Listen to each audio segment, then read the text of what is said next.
It wasn't mine. That's right. I'm just telling. That's right. And you know what? There's a scripture that I often refer to. I think it's Ezekiel 3, where basically in the scripture God says, I need you to go and give this word. Now it's up to the people to do with it what they want to do with it. But you got to give this word. Now if you don't give this word, I'm coming after you and them. Right. But if you give the word, do your part. Right. That way you're kind of out of the equation. Just be obedient. You know, when Jesus sent out the 70, he just told them, just go. Mm-hmm. You know? And if you're received in my name, then stay there with those folks. Right. You know? Right. And minister to them. Yes. You know, cast out demons, heal the sick.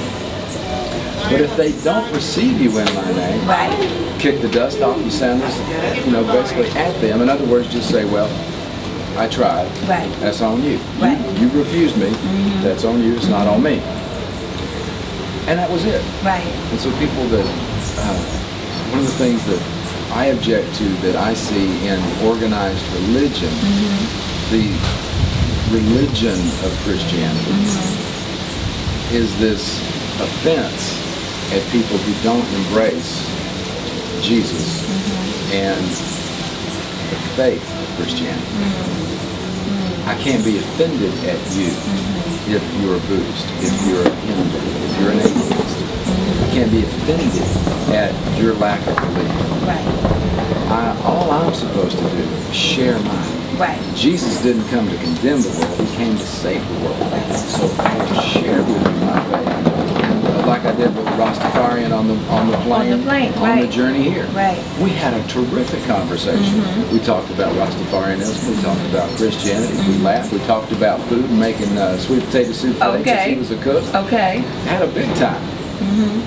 But at no point was I offended by Rastafarianism, at no point was he offended by Christianity. Right. We just simply had a meeting of the minds, though we didn't come into complete agreement by the end of the conversation, but I was blessed to learn more about him, learn more about his faith, about who he is as a person, how he engages his faith, you know, and he was able to learn the same thing from me, and we were able to shake hands and hug, and God bless you, Carrie, and you have a big life, and we'll see you later, bye. Wonderful.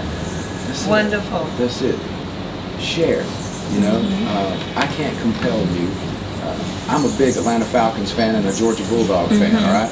I can't compel you to be as big a fan of those two teams as I. Right. But I can share my passion for those football teams. Exactly.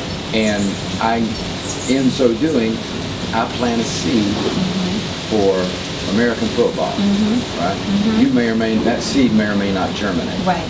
But I planted the seed and I've been faithful to do that. That's true. That's all we got to do. And you know what else is beautiful about that? Every time I see or hear about the Atlanta Falcons or the Georgia Bulldogs, I'll think of you. Yes, you would. You know, so I imagine it's the same way. And without being a fan of American football, you'd be pulling for the Dogs and pulling for the Falcons. Because of you and my relationship with you. There you go. And so I feel as though it most likely, and speak to this before we get ready to take a break, you know, the same way with Christianity or Buddhism or so forth, you meet someone from a specific spiritual walk.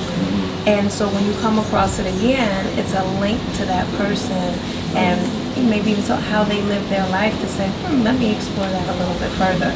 Well, the whole reason that Ed and I have the relationship that we have is Osiris Munir, who's a Buddhist, living in LA, has her own business.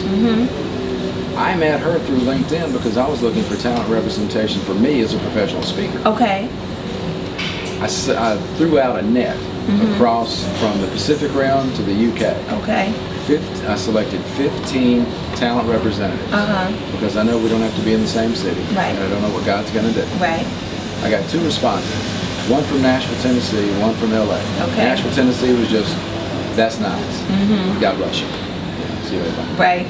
Osiris, I want to know more about what you're doing. Okay. And that opened a relationship. And Osiris, that's my little sister. Okay. You know, okay. I love me some Osiris. Yes. I've never met the woman face to Wow. face. And up until last year, Ed had never met Osiris face to face. But yet, we're connected in the spirit. Yes. You know? Yes. And that's just the neat way that God works. Yes. You know, and now here I am in St. Lucia. And now here you are. That's right. Well, we're going to open up some more and find out some more about you. You mentioned a book, so we're going to learn more about your books. And you also enjoy speaking and find out more about some speaking engagements coming up. Okay. All right, so we'll be back shortly on Dr. Walls and Friends.